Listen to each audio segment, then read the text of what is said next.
I'd be lying if I said to you that I was, I mean, obviously this was a shock. Obviously, I mourned the loss of my boss, but I was pissed. I'm not gonna lie to you. I was so furious. I was so upset. I was so unwilling to see this woman's pain, and all I wasn't willing to see past my own, and all I could think was,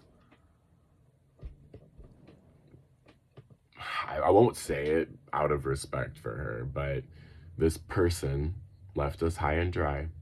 Wow, good for her. Good going. I have no pride admitting that. I have no joy admitting that, but I want to be honest, and and you'll see why this all relates, but I want to be honest. Like, I was pissed. I was furious at Dr. Margolin. I mean, of course, yes, I was in pain. Like, yes, I mourned her. Yes, but like more than all, I was angry. I was furious. So the next things that happened very quickly and were very defining, and yeah, are some of the I have never ever told these events before. If I were to tell them, it would probably be during the ghost tour that I run here in San Francisco.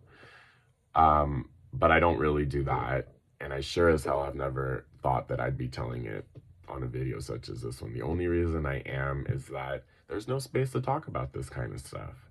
And I believe that the world is in a place where it's ready for us to have these kinds of conversations, where we're finally realizing that this money grab, that this chase for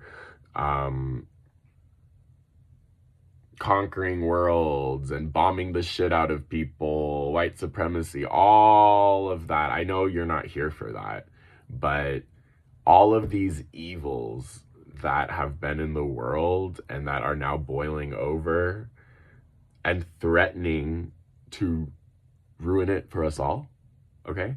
I believe that humanity's ready to have these kinds of conversations, to talk about the spiritual, to talk about the worlds that are out there. And that's why I'm recording this series. And that's why I'm being brutally honest with you, despite what any backlash might be. I think that the message that I'm conveying is far more important than any potential implications, whether it be to my credibility or what have you, okay?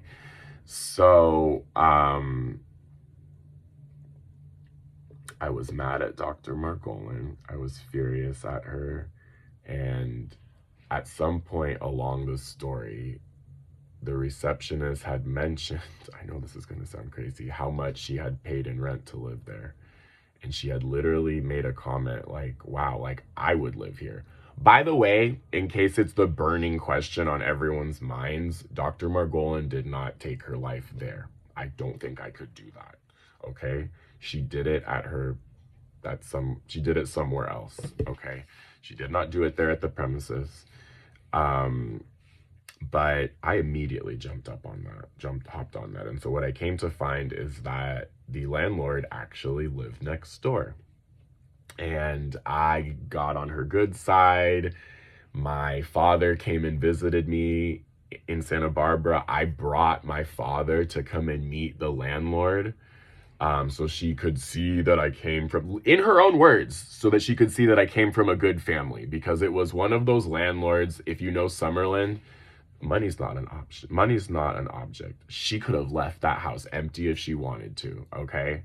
It was more a question of, is this somebody who I want to rent to? And if you know anything about California, we are in a huge housing crisis. And I think it was more difficult to find housing in the Central Coast than it was here in Northern California and San Francisco, despite how expensive it is. Like, oh my God, housing was the cause of so much stress on the Central Coast. It just wasn't there. At least here, it's really expensive, but there it's just not there, even if you have the money to pay for it. Anyway, so I move into the house. I very intentionally don't take her bedroom, right? I want what was the office as my bedroom. And the landlord's very understanding that gives me a little bit of time to look for roommates, always going to charge me half the rent, right? And I'm not here to necessarily talk about my roommates. I had 2 of them, housemates, if you will. I'm here to talk about the experiences that happened in that house. Because what if I told you that Dr. Margolin didn't really leave at first? So I remember moving into the house, and I definitely saged the fuck out of it, just to be completely honest. But I could still sense her presence. I could still sense her spirit. I'll be honest, it wasn't necessarily tied to the house, but I could sense that she was following me. I know that sounds insane. And I'm gonna talk about 2 experiences, one in this video and one in the next one, that absolutely rocked my socks off, that I have not told very many people about. So the first one, again, if I want to say in the 2 or 3 weeks that I can very much still feel this woman around. Side note, this idea that when people die and they cross over, they become these enlightened, like, beautiful, angelic beings is complete bullshit. Okay? If you were a sassy, to the point motherfucker in this life, you're going to be the same way in the next life. If you were a nasty, okay? You're the same, okay? People's personalities don't change when they cross over. They're the same. Let's get that very clear. So, again, I could sense her still around. If I had to be honest, she was following me, and I wanted nothing to do with her. I told you, I was furious with her. I didn't want anything to do with her. I knew she was around. I could sense her. One night, I wake up, I jolt out of bed, and it felt like somebody had that. I have never felt like that before. I was scared out of my life. I will never forget that. As high as my heart jumped, that whole experience, jumping out of bed, feeling like I was being suffocated.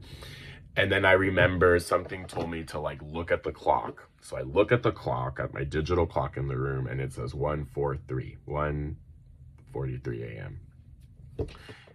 I love you is the first thought that came into my head. And I knew it was Dr. Tiffany. I knew it was Dr. Margolin. So it was she wasn't telling me I love you, and she was trying to get my attention, and I knew it was her. I wanted nothing to do with her. I didn't care that it was her. I didn't want to talk to her. Okay? I had a bunch of other stuff going on that I won't get on in this video, but I'll say this. I will say this, and there's so much more going on than this.